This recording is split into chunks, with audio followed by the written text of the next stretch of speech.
Tocătorul de crengi și resturi vegetale SP60B de la Șchiv.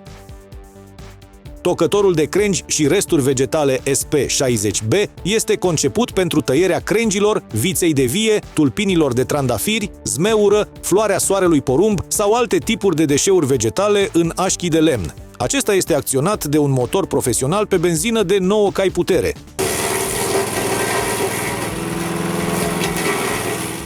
Caracteristicile, fiabilitatea și designului plasează acest tocător la egalitate cu tocătoarele profesionale, deoarece este fabricat din metal și are un volant cu grosime de 16 mm, asociat cu un motor pe benzină, ceea ce facilitează manipularea ramurilor cu diametrul de până la 60 de mm. Corpul tocătorului este fabricat din oțel cu grosimea de 3 mm și este acoperit cu un strat de vopsea rezistentă la zgârieturi.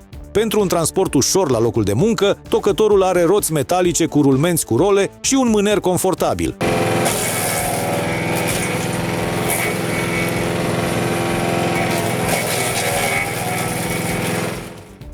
Dimensiunile tocătorului de lemn sunt de 600 pe 850 pe 710 mm. Greutatea este de 50 și 8 de kilograme. Diametrul maxim al ramurilor este de până la 60 de mm.